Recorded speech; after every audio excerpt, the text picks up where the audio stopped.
The Gospel according to Mark, chapter 4. And he began again to teach by the seaside. And there was gathered unto him a great multitude, so that he entered into a ship, and sat in the sea.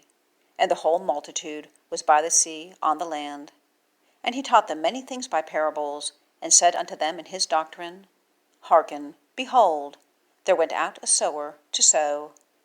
And it came to pass, as he sowed, some fell by the wayside, and the fowls of the air came and devoured it up.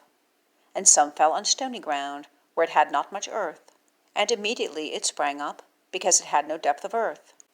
But when the sun was up, it was scorched, and because it had no root, it withered away. And some fell among thorns, and the thorns grew up and choked it, and it yielded no fruit. And other fell on good ground, and did yield fruit that sprang up and increased, and brought forth some 30, and some 60, and some 100.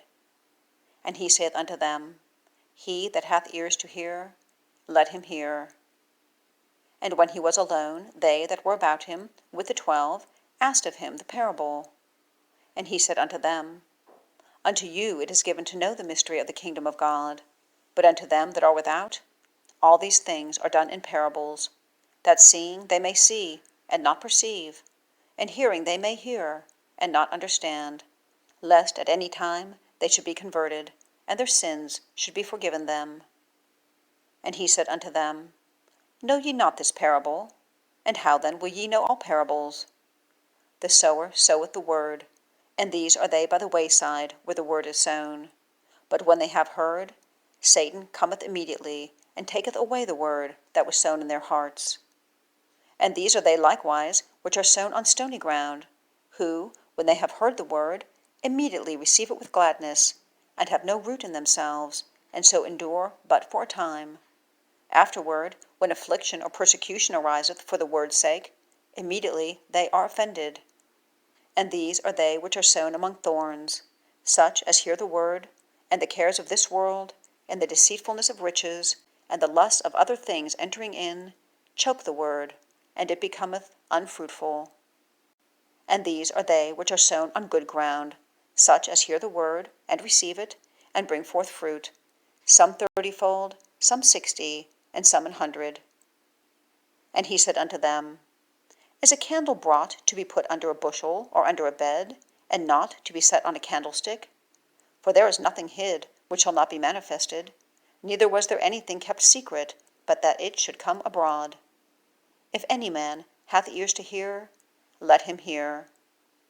And he said unto them, Take heed what ye hear, for with what measure ye mete, it shall be measured to you, and unto you that hear shall more be given. For he that hath, to him shall be given, and he that hath not, from him shall be taken even that which he hath. And he said, So is the kingdom of God, as if a man should cast seed into the ground, and should sleep, and rise night and day, and the seed should spring up and grow up, he knoweth not how. For the earth bringeth forth fruit of herself, first the blade, then the ear, after that the full corn in the ear. But when the fruit is brought forth, immediately he putteth in the sickle, because the harvest is come. And he said, Whereunto shall we liken the kingdom of God, or with what comparison shall we compare it? It is like a grain of mustard seed, which, when it is sown in the earth, is less than all the seeds that be in the earth. But when it is sown, it groweth up, and becometh greater than all herbs, and shooteth out great branches, so that the fowls of the air may lodge under the shadow of it. And with many such parables spake he the word unto them, as they were able to hear it. But without a parable spake he not unto them. And when they were alone, he expounded all things to his disciples.